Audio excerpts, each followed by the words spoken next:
I would say that it's a perfect time to get started. We have here Ryan Law. Ryan is the VP of Content at Animalz, where he's worked with companies including Google, GoDaddy, Clearbit, and Algolia. He has 10 years of experience as a writer, content strategist, marketing director, and agency founder.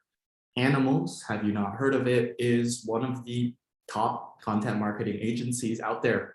They deliver high quality content to enterprise companies, startups, and VC firms. Could not be more excited to have Ryan here to talk about AI and content. Stage is all yours, Ryan. Yeah, thank you for having me, Bernard. Yeah, we basically missed 10 minutes of us digging into this stuff just for fun. I think we're both really excited to talk about this topic. So I'm going to go ahead and share my screen and get started. Cool. So, get my timer going. As we've alluded to, the thing I want to talk a whole bunch about today is the role AI is currently playing and potentially will play in content marketing. As a quick little demo of that, I thought it'd be fun to actually have the webinar title written by AI. So this is brought to you by GPT-3 directly, and we'll talk a little bit more about that later. But yeah, in terms of my background, I am not a developer. I'm not a researcher. I'm somebody that's never really given that much thought to AI beyond the kind of science fiction use case of it. It's kind of interesting. Maybe we'll become bugs crushed under the heel of our sentient robot overlords. But until that point, I'd not really given much thought to it until AI did the I don't know, very rude thing of forcing itself into my area of expertise, my area of passion and enjoyment, writing. And the reason I spend so much time writing, as Bernard said, is because I work at a company called Animalz. We are basically knocking on for 130 or so people that spend all of our time thinking about good writing, good content marketing.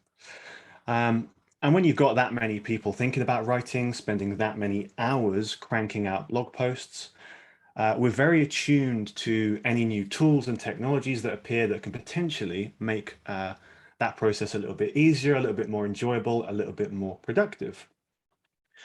And with that in mind, we were very, very highly attuned to a sudden deluge of AI writing technologies that appeared in the last year or so.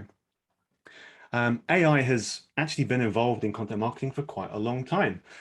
Take something like our beloved ClearScope as well. There is AI involved in that in the same way there are AIs involved in other parts of the content marketing workflow in terms of search optimization and different discrete parts of what we do.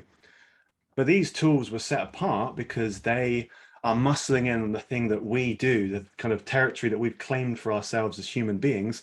These are here to help actually write content for us. These are all AI writing assistants. And you've probably heard of some of these. Jarvis used to be called Conversion AI, I think. Copy AI, that's probably the one that I use the most. Headline, Copysmith, Writer, a whole bunch of these tools around. And the reason so many of these appeared when they did is because they're all effectively building on the same underlying technology, a natural language model called GPT-3, which you've probably heard of as well. Now, when this came out, everyone was abuzz with it. My Twitter feed lit up, and I had no idea what it was, what it meant, how we were meant to interact with it, or what it would do for us. Thankfully, I was able to enlist the help of Andrew, our wonderful head of R&D, former neuroscientist, somebody that is generally much smarter than me. And he basically explained that GPT-3, everything you need to know about it is actually inherently there within the acronym itself. So in reverse order, T stands for transformer. This is slightly beyond my comprehension, but this basically is the algorithm the model uses. It is a specialist in understanding the role words play in natural language. And the way it does that is because it is pre-trained. Machine learning generally needs access to a big old data set of information for it to be able to analyze and find associations and relationships between. That would be a hard thing for us to do. We don't have billions of pages of content to share with these models, but thankfully the folks at OpenAI pre-trained it for us. So GPT-3 has effectively read well over 3 billion pages of text. That's all of the English language Wikipedia. That is the entirety of the Common Crawl data set, which is an index of the most commonly visited websites in the world. It's even read all of Google Books as well. So there's a staggering amount of writing that has gone into this language model. And G stands for generative. The whole point of GPT-3 is to generate text. It's basically has an understanding of the rules of language that it's cobbled together through the training that's happened, and it is using that to predict the words that are likely to follow on from whatever words you've given it. And you can probably guess what 3 means. This is the 3rd iteration of GPT. There's GPT, GPT-2, and GPT-3. And I think that's worth mentioning because there have been orders of magnitude advancement between these different models. The difference between GPT-2 and 3 has been staggering, and therefore GPT-4 is likely to bring even more change to bear. So everything we talk about today is likely to apply double, 10 times in the future as well. So when we think about GPT-3, we want it to actually do useful stuff for us. What is actually happening? I thought I'd put together a quick visualization to see like how we're interacting with GPT-3, just so you can get a sense of it. And the example I'm using here is what I actually did in order to come up with the title for this webinar. We are basically, every time we interact with GPT-3, we are priming it with a given piece of input. It's basically us providing a fragment of information that allows it to contextualize all the data it has access to and use that to focus in on the right kinds of output to generate. So in this instance, I was using Copy AI, and I asked for a title for a webinar about content marketing and artificial intelligence. Now, one of the cool things about using Copy AI as opposed to accessing GPT-3 directly through the API is that these tools generally have more guardrails added to them. As we found out when we use the API on its own, this technology is kind of like a fire hydrant. You can get some absolutely mad stuff back from it. It's just this boundless, amazing wellspring of creativity. But by saying we'd like things of a certain length, in a certain format, maybe even a certain tone, we can actually bound that output to things which are a lot more useful for us. So when I did that, I fed this input prompt into Copy AI. These are some of the actual outputs it spat back. The first one, very demonstrative of what you'd expect a webinar to sound like: content marketing and AI, a biz growth strategy. It's kind of interesting in the sense that it has identified that content marketing and AI probably is a business growth strategy. It could do something good for your business. It's even clocked onto the shorthand biz instead of business. I would not be surprised if a human had written that title. Output number 2, even more interesting from my perspective, because it's kind of interesting actually, learning from machines to create better content. It's got the same relevance there. That is fundamentally what we're talking about today, but there's an element of intrigue associated with it. Who are these machines and what do we have to learn from them? And output 3 is a really great example of going off the rails a little bit, creating something that is not particularly useful, but you can kind of see how it arrived at this point. A webinar is a type of presentation. Artificial intelligence kind of correlates to brain. There's a semantic relationship there. I probably wouldn't use this as my webinar title, and I'm hopefully not giving people a bunch of brain freeze in the process. So it doesn't always get it right.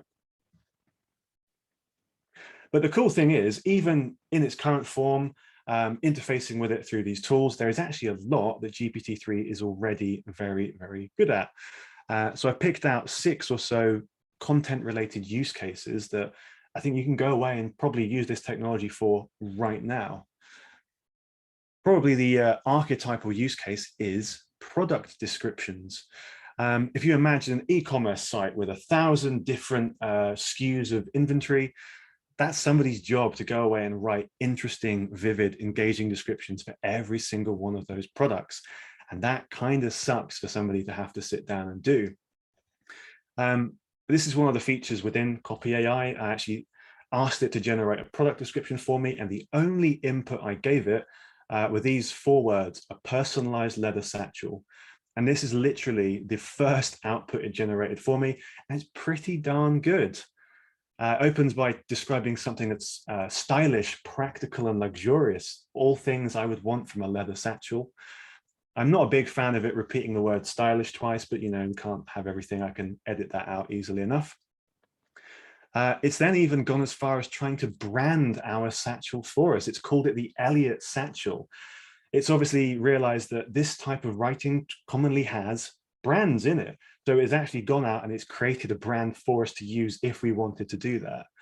And it's gone on to list a whole bunch of features which all fit in within the context of a leather satchel. Full height compartment that can fit a laptop, sturdy leather shoulder strap, removable zip bag. These may not actually be the features of our leather satchel. We've not provided enough context for it, but they could well be. This could be my job done as a copywriter.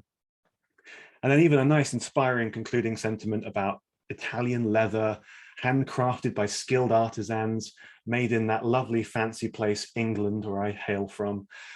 This is, you know, actually not bad for something that took literally seconds to generate. And in that same vein, also very good for things like metadata. I absolutely hate writing meta descriptions for my blog posts, one of the least enjoyable parts of my job. This is something that GPT-3 can help you with in a big way. Describe what you've written about, even share a snippet of what you've written, and it can create usable summaries that will function as good metadata.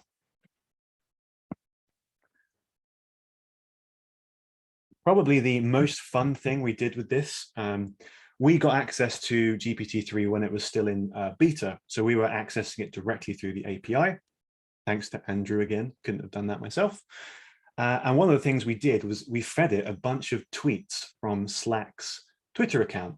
And we said, go away and give us more of these, please. We want to see what you can do. And I've mocked up the output to look like tweets, but all of the copy, even the URLs here, was generated by GPT-3. And again, it's pretty good, actually. It uses emojis in a contextual, interesting, relevant way. It opens sentences and it closes sentences with them.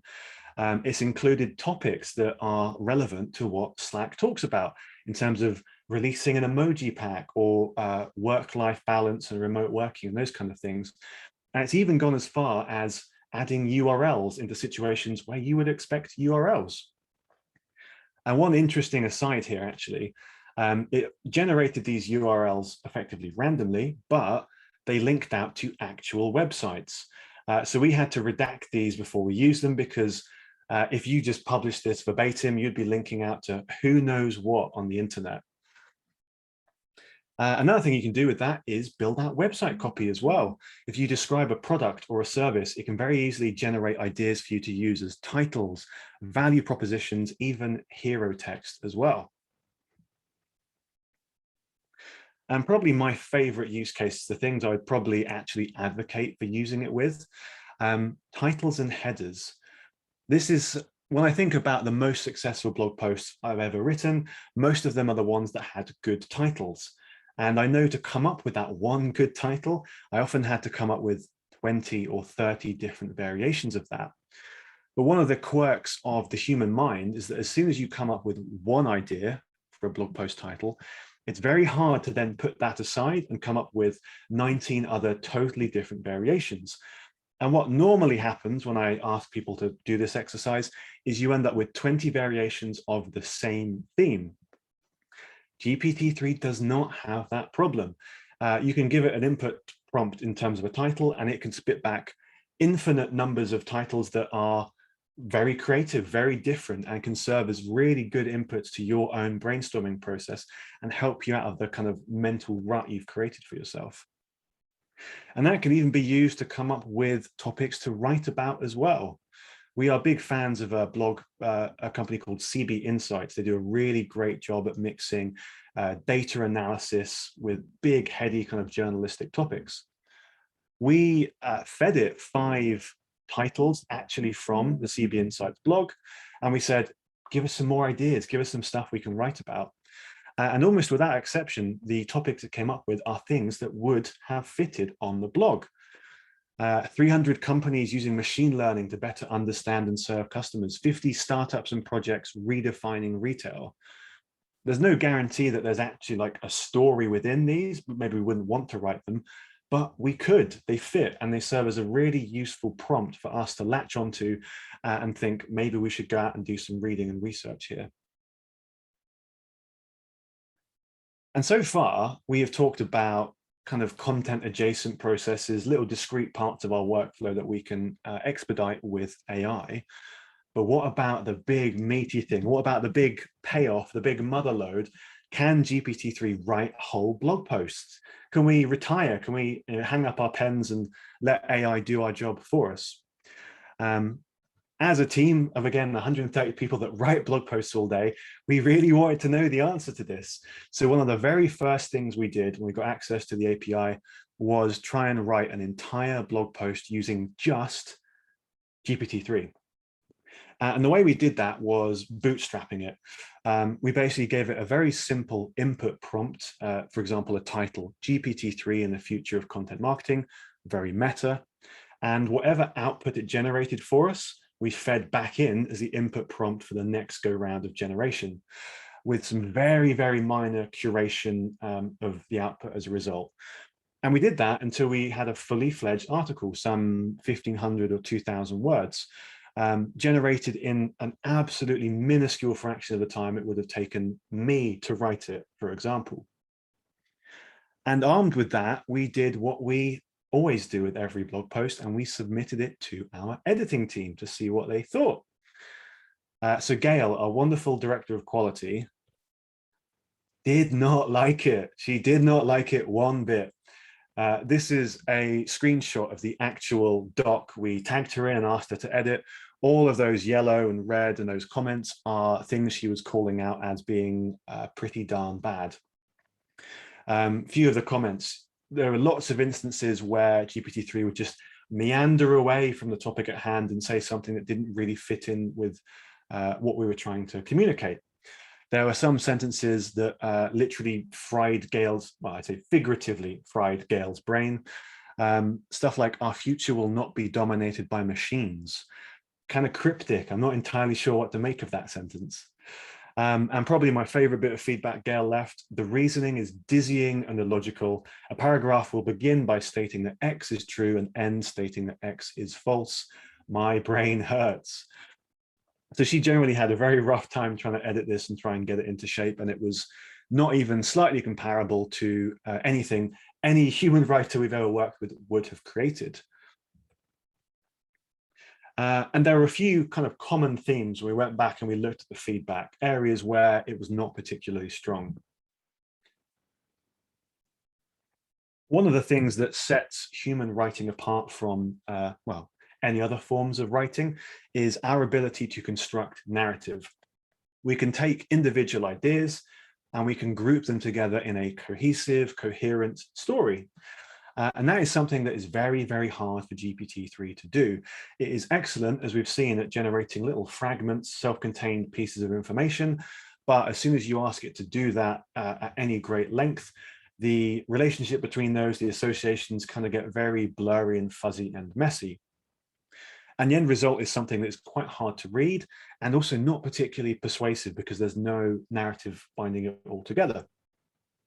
There's also no insight. There's nothing new in here. GPT-3 obviously has a vast data set at its disposal, but it is a fixed data set. It can't go out and do the things that we do, like interview people or conduct original research or find any new information that nobody else has access to. So everything in here largely can be traced back to things that already exist, have already been written about before. And probably most alarming of all, the lack of evidence it gave for things. There are lots of pretty big, bold claims in here. Very few of them have anything to back it up. It's just words, it's just hyperbole. There were some instances where it did try to back this up by using things like mathematical examples to talk us through the logic of it. And it would get the maths wrong, because what it's doing is it is generating text and saying, hey, we expect there to be a mathematical formula here. That's the sort of thing people would use in this context. And it's evaluating it from the perspective of semantic accuracy. Do these words and symbols make sense in this order? And not looking at it from a mathematical perspective.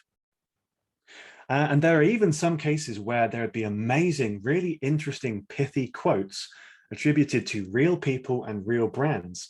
And as soon as we went looking for those, you would realize that they were completely made up. Again, GPT-3 is saying, we expect there to be a quote here. This is the kind of thing this content has, but it's not going out and finding real quotes. It's creating quotes that fit that archetype. The obvious implication of that then is if you publish this without any human intervention, you are putting words in people's mouths. You are saying things that people have never said.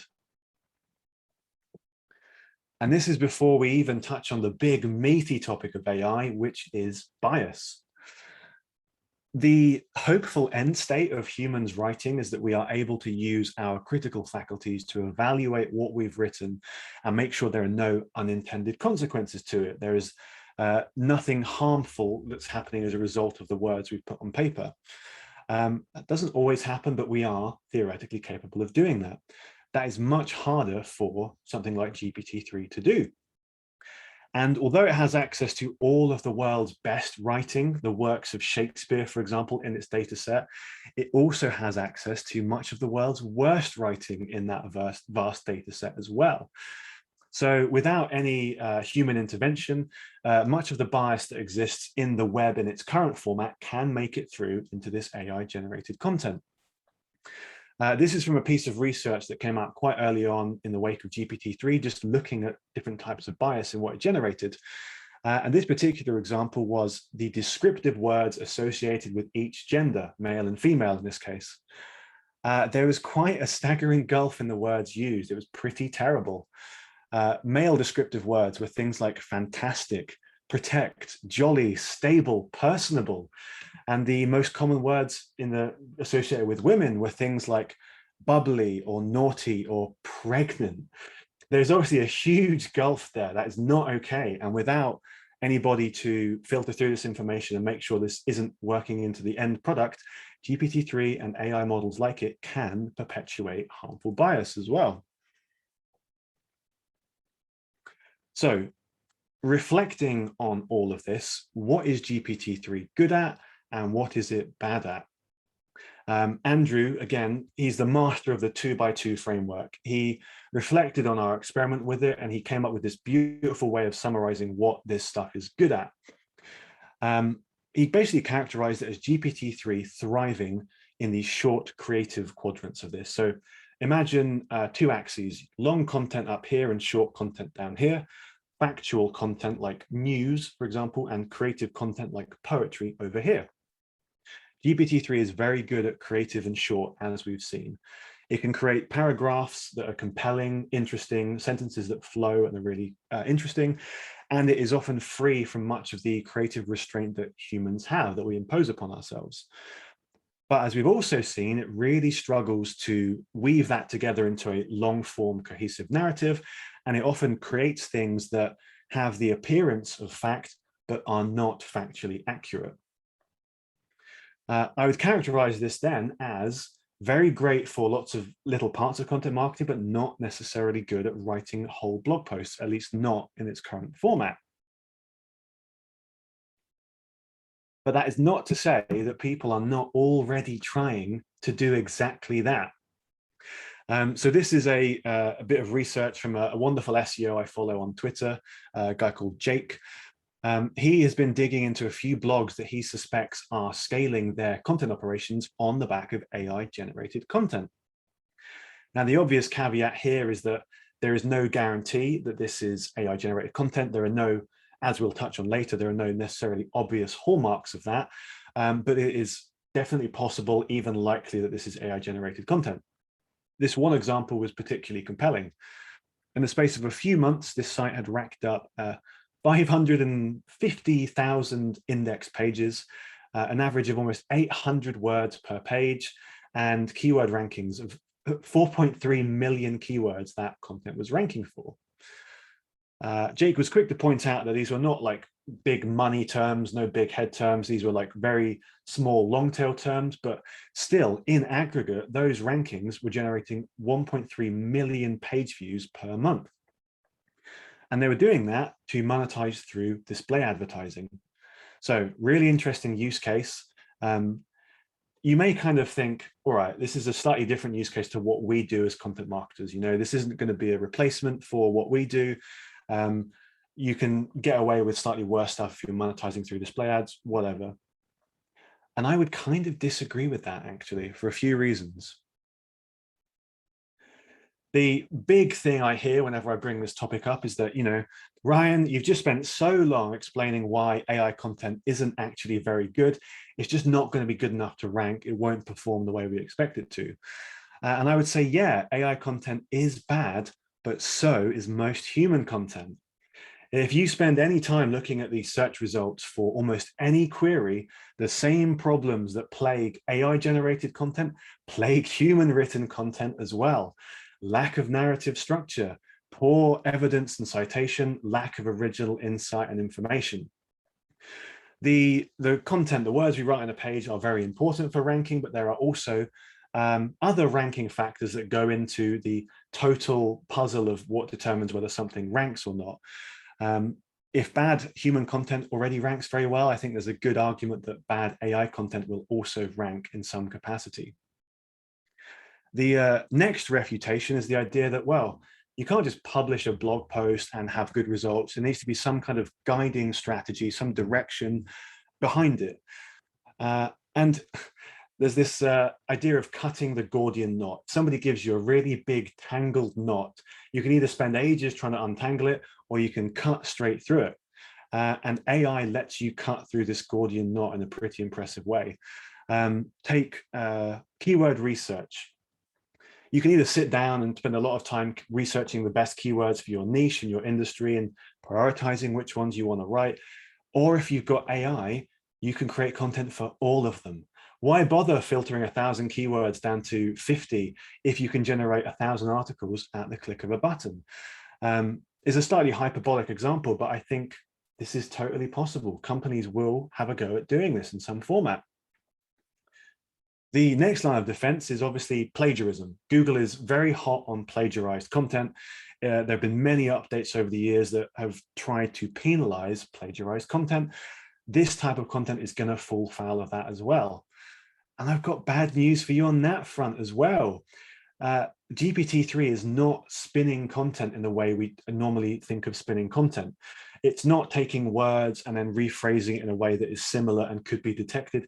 It is actually creating new writing inspired by it. By almost any measure, GPT-3 content is original. It's a series of words that have probably not appeared in that sequence anywhere else on the internet. It is not spun. It's going to be very hard to be detected by conventional plagiarism detectors. And the final argument is that, Google is going to adapt. Anything that fundamentally changes the nature of the search results and the way people interact with them, Google has an interest in adapting and making sure nothing gets too out of whack. And I think, yeah, probably, eventually. It's going to be hard to do that for all the reasons we mentioned. There are no obvious hallmarks of AI-generated content. And yeah, fundamentally, it's going to take time, and that is probably time that we do not have. Say it takes a couple of years for Google to spin up an update to actually deal with this.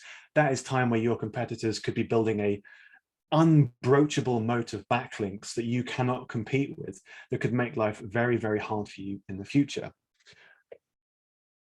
So as one way of thinking about this, I've kind of thought about this through the lens of the era of infinite content. If we think about the things that have determined how much content exists in the world, there have been 4 radical technologies that have augmented this. Obviously, writing was a huge pivotal technology in the first place. We went from transmitting information through oral histories, person to person, to being able to document it and share it through time and across distance. The printing press took that to another level as well. For the first time, we didn't have to write everything down by hand. We could scale the production of content and allow that to disseminate to vast corners of the world in a fraction of the time. And the internet took things to another level. Suddenly, anybody could write anything and share it with anybody else an infinite number of times through the medium of the internet. And AI writing, I think, is the next part of this trajectory. For the very first time, we've actually decoupled effort from output. You no longer have to sit down and spend time to write content, you can press buttons and get something like GPT-3 to do it for you. Just to use a quote from a blog post I wrote about this, we're basically entering an era where the marginal cost of writing content has nosedived. We've gone from multiple skilled person hours to potentially minutes in a freemium SaaS product, changing the game totally. And if I put on my most dystopian hat and think about the implications this could have, there are three things I'm spending a lot of time thinking about. Anytime any technology offers a competitive advantage, there is a company and several companies that will take advantage of it. In the near future, I think we are going to see more and more companies take advantage of this to try and pump out as much content as they possibly can. I think they will be in the minority, but the fact that they can create so much content so easily could still be problematic for everyone else, all the good actors in the system. That could mean that every article is going to end up being competed with by hundreds, maybe even thousands of other articles. There's even a world in which, stumbling upon a search result that your competitors haven't found, maybe that could go away, because if you can publish 1,000 articles a day, you can saturate every possible topic you'd ever want to write about. And I think the logical consequence of this is a change in the ranking signals that Google uses to evaluate search results. When every single article is a remixed version of the same information, the logical consequence of that is having to devalue the contents of a blog post. This could potentially worsen the existing problem we have, which is things like off-page ranking factors like backlinks and domain authority playing a disproportionate role. They could become even more important because we can't trust written content. And that could worsen many of the problems we currently have. Big companies that had a head start built a bunch of backlinks that smaller companies can no longer compete with. So, in case you're despairing, it's okay. There's stuff we can do about this. There's plenty of things we can do now. And even if this dystopian scenario is not realized, this is all stuff that is really good to wrap your head around and get started with today. So quickly going to cover three things. Wrapping your head around the topic of information gain, I think, is going to be very important. Investing more in primary research and having a little think about diversifying your content beyond just SEO. We already have a bit of a problem with what we at Animalz call copycat content. Most of the ways people write blog posts, they have a topic they know nothing about, and they do their research by reading the existing articles on that topic. They pick and choose parts of that information, they incorporate it into their own blog post. And the problem with that is you end up with a whole bunch of search results that have the same information, just slightly remixed. They're all slight variations of each other. And AI could potentially dramatically worsen that because, as I said, everything it generates is pulling from a fixed data source. It can't go out and get new information. But this is a problem that Google is already thinking about. And there's a pattern it came out with around the idea of information gain that sheds light on how it's thinking about this. This is basically Google's way of trying to measure the new information a given article provides over the existing articles on that topic. And that is super important because it's basically an acknowledgement that your blog post lives in an ecosystem of other blog posts. And the way Google is potentially going to use this, according to the pattern, is that if somebody reads article X, they may then be recommended a different set of articles afterwards to somebody that reads article Y, because each of those articles has different information and the articles they would find useful afterwards may well be different. So this is something that is already working its way in some capacity into search rankings. This is really important for us to wrap our heads around because not only is this potentially going to be rewarded by Google, this is something that is always rewarded by people. Because if you read something, there is always more information you want that you haven't had access to, and your content can provide that. And the way it can provide that is, I think, through primary research. This is effectively the ultimate form of information gain. Things like survey data or expert quotes, SME interviews, finding insights from your own product usage data, analyzing existing data sets, even addressing parts of a topic that nobody else has ever talked about before. These are all mechanisms through which you can add brand new information to the discussion. And that is something that is hard for AI content to replicate. This is something we try and do at Animalz a lot. We advocate for this all the time. It's not just enough to rehash the same information, especially as search results are getting more competitive. You have to bring something new to the table.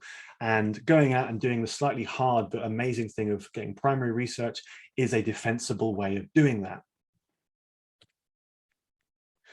And another form of information gain, a way of doing this, is actually thought leadership content. We spent a very long time throughout this presentation talking about SEO content because I think it's here that AI is going to broach first. A lot of tactical traditional SEO formats are actually pretty darn easy for AI to replicate. Simple how-to posts, what is posts, articles where the subject matter is very well understood and there is very little differentiation between the articles on that existing topic. But things like opinion, experience, and analysis are much, much, much harder for AI to do anything with. Yeah, we think about this as thought leadership. This is basically a way of generating awareness, building trust by sharing your earned secrets. These are basically the experiences and perspectives that only you and your company have through virtue of the job you do, the people you know, the experiences you've had. And this thought leadership can take a whole bunch of different forms. Counter-narrative opinion. You can argue against the status quo, why you think it's wrong based on your experience. You can share your own personal perspective. GPT-3 can make that stuff up, but it has never gone out and done something the way that you have. Data storytelling. From a data set, using your comprehension, understanding, what does that mean? What is the big picture that we should care about within that data? Same with industry analysis. You know your industry better than anybody else. What is happening that is interesting and worth paying attention to? And failing all of that, who in your network, who do you know has these opinions and ideas? Who can you elevate and use in your content marketing? So I wanted to hand over the finale of this presentation to GPT-3. I wanted to give it a chance to wrap things up in a suitably pithy manner for us. So I tasked Copy AI, I said, please write an inspiring concluding sentence for a webinar about content marketing and AI. And this is what it came up with.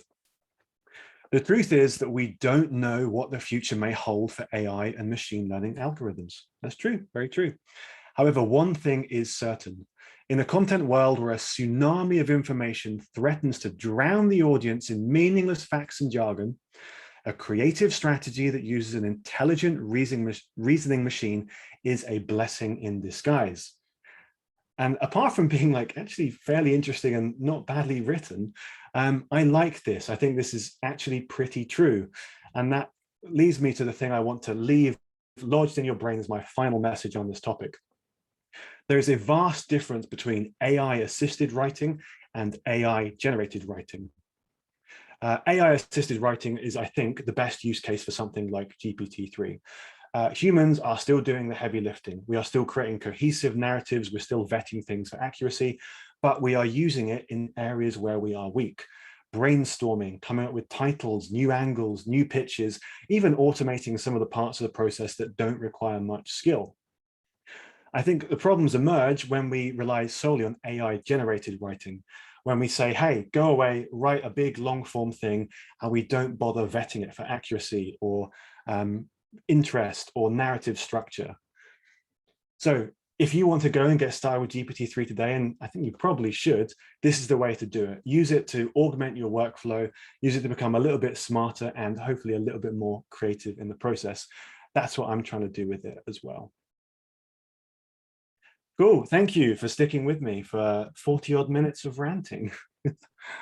Wow, Ryan, that was a beautiful and a gorgeous presentation that I think encapsulates a lot of ideas surrounding natural language generation in a very articulate manner. And I love how you meta the GPT-3 to create for you examples that in a lot of places made sense for the short, more like like pointed arguments, and then obviously, pointed out the flaws where it struggled with the longer form stuff.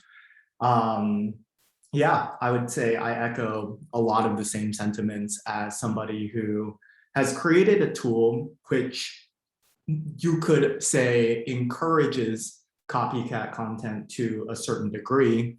Philosophically speaking, that we want ClearScope to be more of a like, okay, if you're writing about this topic, you should cover all of your bases and then, add some additional information, gain subject matter expertise to the table. But, everybody will use a tool in whichever way he or she sees fit. And, a lot of that is now this era of infinite content, right? If a system can be gamed, it oftentimes will be gamed. So it's just such a poetic way of putting together, I think, a lot of thoughts that people have about GPT-3.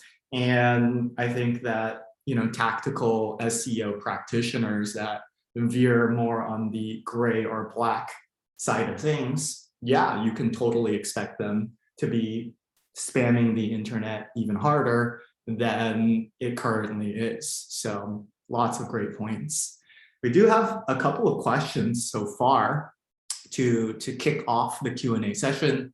Please, if you have other Q&As that come in, I can't think of a better person than Ryan to be answering all of these things surrounding AI and natural language generation. So first question comes from Enrique. He asks, could AI writing be used to refresh old blog content? And what if you feed it an outline? We've actually been thinking about this. So Andrew, our head of R&D, has been thinking about potential like tools we can build out, processes. And one of the things, the areas that requires a level of skill, but is not necessarily as involved as writing a blog post from scratch, is refreshing. Because quite often there are systematic things you want to do to a blog post to improve the performance. Theoretically, yeah, I think you could. If you come up with a set of rules for refreshing content, things you generally want to do each time, then there's no reason you couldn't feed those as parameters into a model like this. Obviously, the same caveats apply with everything I've said, in the sense that you are still going to need somebody to review that and edit that and make sure it fits into this cohesive whole. But I think maybe that's a good way of bridging the gap from individual paragraphs of information up to full blog posts, is that kind of middle state of content refreshing. Yeah, that's a great point. Totally. Yeah. So we have another question then from Rick. He asks, does Google's expertise, authority, and trustworthiness update already signal a move against AI content? I'm going to defer to you on this, Bernard. I feel like I don't spend that much time versing myself in the minutiae of like every update, so I wouldn't want to mislead people here. Yeah, so my thoughts on this are actually very close to this idea that Ryan proposed around thought leadership. Specifically, right, augmenting your content with new information that previously didn't exist out there. I think that concept is actually a very interesting concept, and what we see as kind of this idea of introducing new search perspectives that the user is going to care about. So what we're seeing then in the context of this prediction that Ryan has about the future of search is that Google is getting very smart about what we call like search engine results page optimization for a given topic. You could imagine, right, if somebody were to search for something surrounding CBD, like benefits associated with CBD, all of a sudden, Google is trying to figure out, right, what is the additional searches that the user is likely to perform within that particular topic, and defend against the user having to perform an additional search or click on many non-relevant additional results. So you're seeing this like search engine results page essentially graduate from 10 results specifically saying 6 benefits, 8 benefits, 12 benefits to these different fragments of perspectives that the user is going to care about. This is where the like, I tried this and here's what I thought. We interviewed 7 leading experts within the CBD or marijuana space, and here's what they have to say, start to enter into the fold. So I think EAT is different, like fundamentally. I think EAT is more specifically related to this idea where people who are performing searches for certain topics, primarily health-related things, your life, or finance-related things, your money, if they were presented with information that was like potentially flawed or wrong, then that could dramatically influence somebody's livelihood or health. So Google wants to make sure that if you're creating content, making claims about certain things being beneficial, like supplements to your health, Google's saying, look, we don't want to present the user with not credible information. So I think they're 2 separate concepts, fundamentally speaking.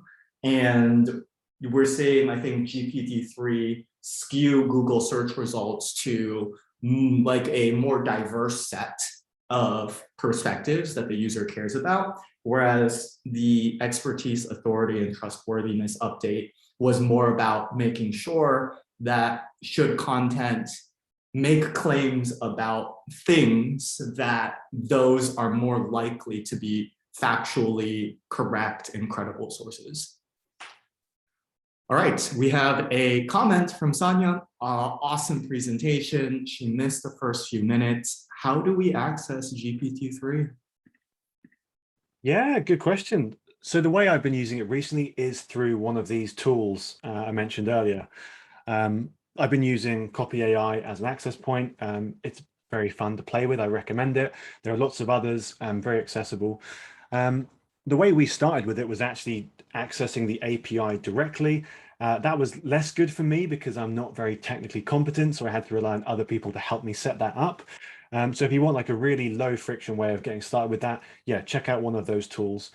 A lot of them they're kind of slightly different flavors of GPT-3 in the sense they are geared towards different use cases, and they have different guardrails to allow you to get what you want out of it. So maybe take a look at some of the functionality in Copy AI stuff like generating titles, product descriptions. I saw they even added, referencing this earlier comment earlier, an outline to blog post generator, which I've not tried with yet, but I definitely want to get stuck into. Yeah, I would say, I'm not sure if they're out of beta or whatever. I just checked the website and it still looks like you have to join the wait list.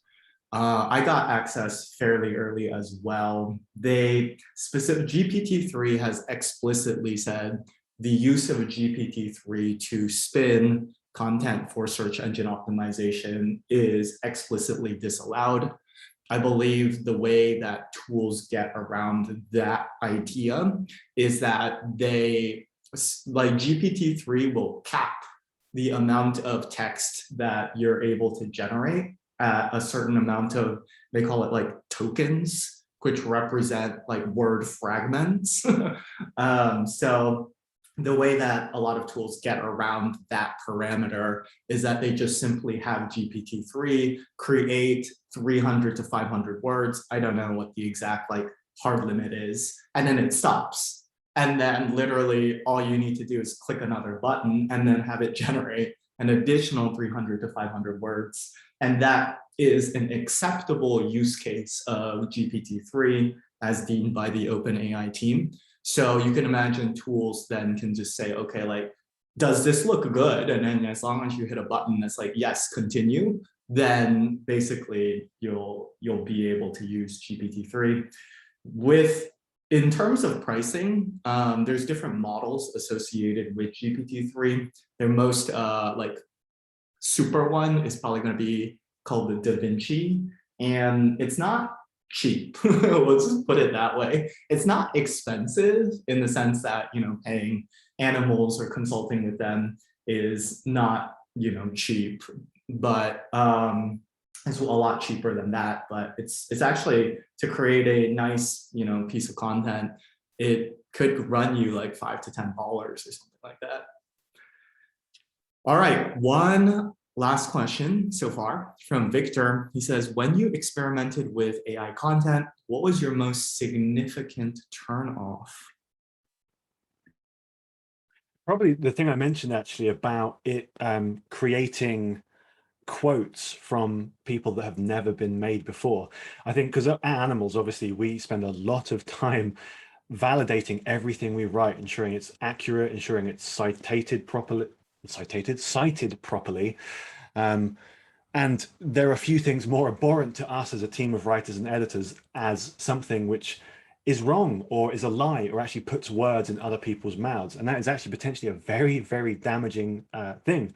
I think Bernard was talking earlier about, we're entering a world where it's very hard to trust the legitimacy of media because of deep fakes in almost any media discipline, like video or speech or text as well.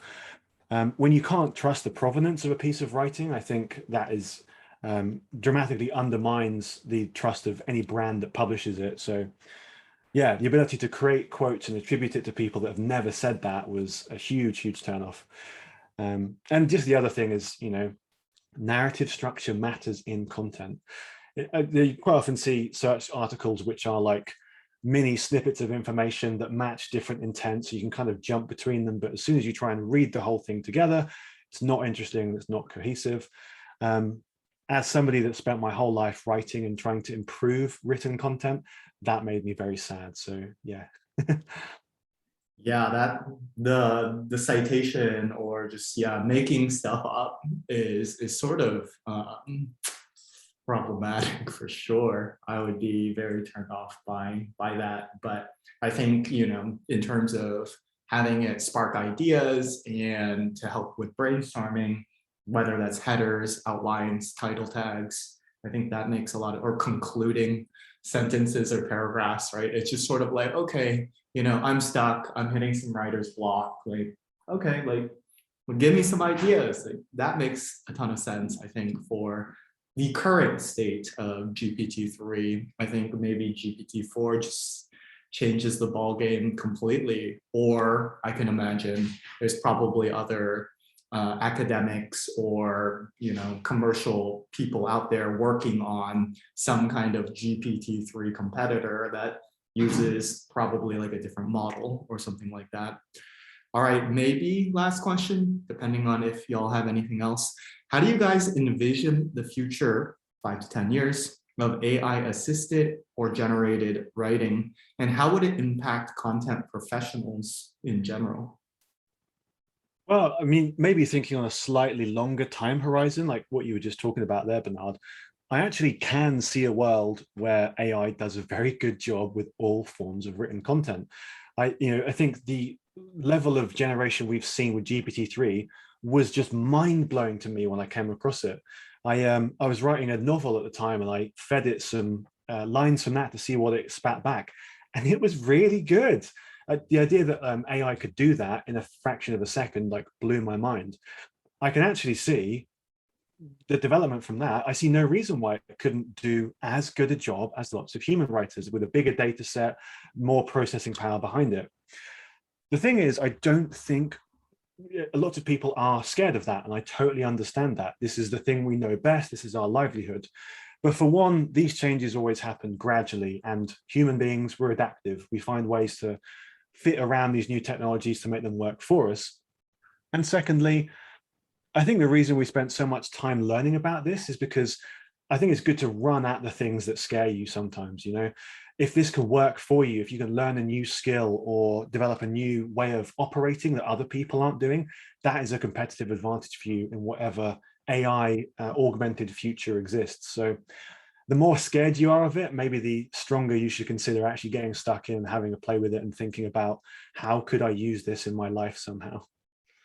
Yeah, I would totally agree with Ryan here. I think we We're seeing the mass adoption of a lot of natural language generation tools these days, whether it be copy.ai or Jarvis, because it's doing a really good job in certain use cases of creating copy.